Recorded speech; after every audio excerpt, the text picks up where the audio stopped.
Hello guys, Colin here. I've got an acoustic guitar and well, it looks quite nice, doesn't it? Really? Not much wrong with it, you might think. It's at least playing, which is more than it was a while ago. If you look a bit closer at the headstock here, you might be able to see, the lighting's a bit poor, but round about here, going across here to here, there's a little bit of weird sort of damage, and if we look at the back again, can you see that crack there?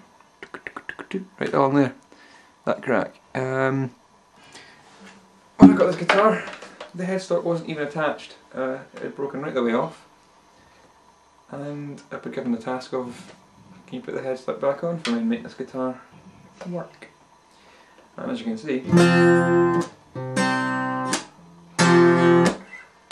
it's playing, it's holding the string tension, and according to my thumb anyway, that crack is completely invisible to the touch. Still visible to the eye, but invisible to the touch, and the front of it doesn't look too bad, it could be worse. So this is just going to be a little look at how I managed to get this to look a bit better, and obviously get the headstock back on there.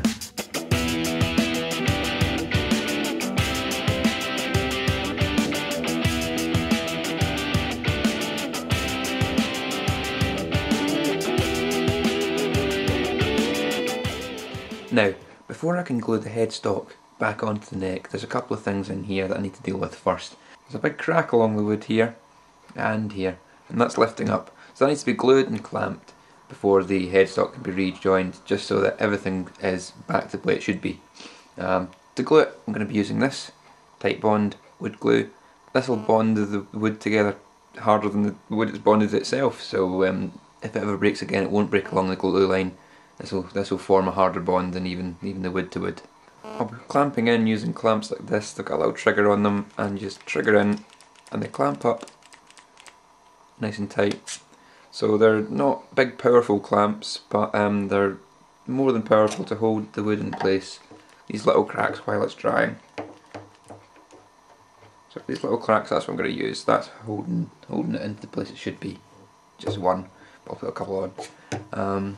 When I'm actually doing the headstock, I'll probably use bigger clamps. I'm going to apply the glue into these cracks with a little pin. I don't know if it's focusing, there we go. A little pin, because I don't want to pull these cracks any wider apart than they already are.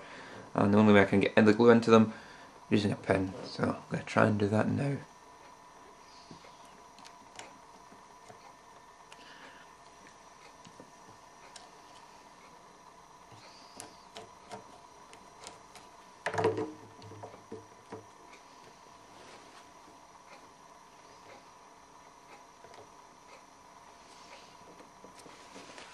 So it's just a task of leaving that now until that's set. That's the glue now dry on that section, so I'm going to glue both sides of this and clamp it together. Got plenty of clamps sitting about. Got all these little ones here and my big one. Oh, so that should get it all clamped in place. So do this now.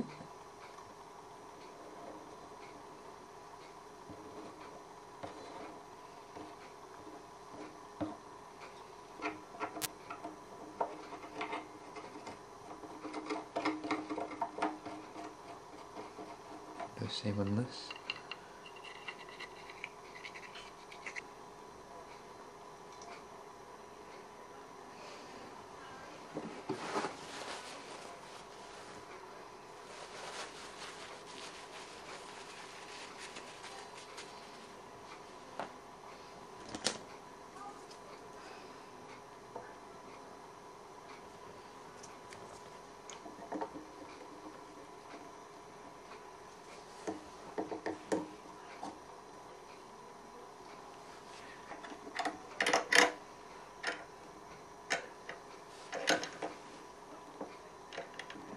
Definitely when I'm pushing on it I don't see much more glue squeezing out, so it's probably got enough pressure on that. I don't want to push this too hard because I'm going to start to cut into the wood. Now just leave that set up for a few hours. So now that's all the clamps removed, and we can see that there's still a lot of glue to be taken off. I'll have to sand that off, and there's a few gaps to be filled in, especially on the front. There's a lot of big gaps on the front to be filled in. So sanding and filling process is to be done here, but the important question is, did the glue hold the headstock in place? So here I'm holding it by the headstock and shaking the guitar up and down, and it's definitely taking the weight and the force of that. So I think that repair is going to be good enough to hold the string tension. So now it's a case of going back, sanding down all that glue and filling it in.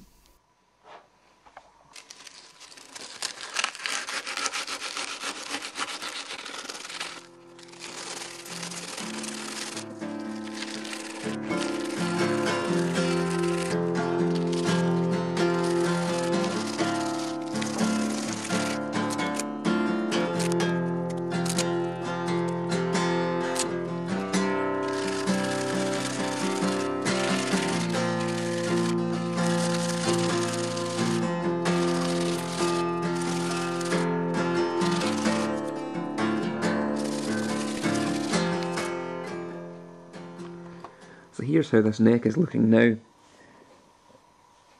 I took all the clamps off and checked the sturdiness of it, and it's pretty solid.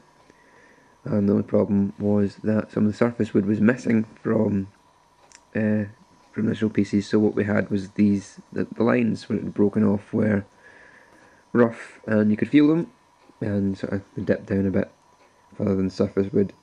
So I used layers of super glue. Just put small layers of super glue in, sand it back flat, checked whether there were still spots that were lower than the rest, and more super glue, and just kept sanding back, just with some sandpaper, nice and easy, until everything's level and smooth. So although you can still see the crack at the moment, it's invisible to the touch. It's really smooth. So that's that. I've got just clear coat it back up so it matches the rest of the neck now. That's kind of the idea for there. But now I'm having to move on. Oops. Now I'm moving on to the front of it though. Got to work out a way to deal with all the chips and the wood that are missing on the front. This might be a bit more difficult because it's a bit too deep just to be doing with super glue. So I'll have to think of something else. This might not end up looking particularly great, but at least the neck's back on and hopefully will support the strings. What I've done here is filled in some of this space with grain filler, which isn't the best for doing this, but it takes some of the depth away, so I've only got a surface sort of to finish now. So it turned out white, so then I had to use some different colours of wood dye. So I've sort of found the colour in the wood dye. It's a bit light because it's on the white and it's a bit watered down. But what I've got as well is some sawdust in there, and I'll mix some of that wood dye in with the sawdust, mix the sawdust in with the glue, and then hopefully get a surface layer on there that looks sort of like what it's supposed to, and hopefully it'll look just a little bit better than this mess it looks at the moment. So there's the colour the sawdust's gone when the dye's been mixed in, and there's the colour of the headstock, so it's not too far away from it. That's the wood paste, the glue and the sawdust all mixed together and plastered on to the area. Once that's completely dry and set, I'll sand it back and hopefully be okay. I'll probably go through it later with darker streaks to match up grain lines, just to make it look a little bit better. But the colour's not too far away from the base sort of reds in there. After sanding, I needed a second layer of gunky wood on there, so I put some more glue in. I've darkened the colour a bit, sort of matches a little bit better to the original colour of the wood. So we just need a little bit to fill in a couple of gaps, but I think after this one it should be fine. Plenty of glue, plenty of reddish brown wood. This is it before it's clear coat. Finished with the wood paste and the glue and the dye and the whatever. There is some little bits that's not quite flat, but it's relatively smooth to the surface. Just a couple of little pits, and I've done like 2 or 3 coats of this wood paste stuff already, and I'm done with it. I mean, this will be noticeable. It's not like it's going to stand up to any scrutiny, but from a distance or at a glance, you might not see it. It won't look as terrible as the big cracked wood that was underneath it. So clear coat that up and get that smooth. Then it should just look as good as the rest of the headstock. I've moved out to the garage for this step. I've got myself some relatively cheap clear gloss in a can, and done a first pass spray on that. I don't know if the lighting's good enough to see here. If I can get a reflection, you can see that it's been clear coated once. It went on a bit thicker than I expected on the front. Yeah, it sprayed just a little bit thicker. So I've got some runs, which is, you can see one there, which is unfortunate, but I'll sand them out, it's not a problem. Got the back on a much lighter spray, so hopefully all the other subsequent coats from now on will be as light as that and just build them up. So waiting for that to dry. I'll sand it back to flat and smooth without any drips, any runs, and do the same process again until I get a nice thick clear coat on there, and nice and glossy, and it'll hopefully match the rest of the guitar. And you'll notice I've masked off the fretboard, a cloth around there to stop any spray just landing on the guitar. So after a few more coats of clear and some sanding and some buffing, this is what I came up with. Got the tuning machines back on, ready to accept the strings.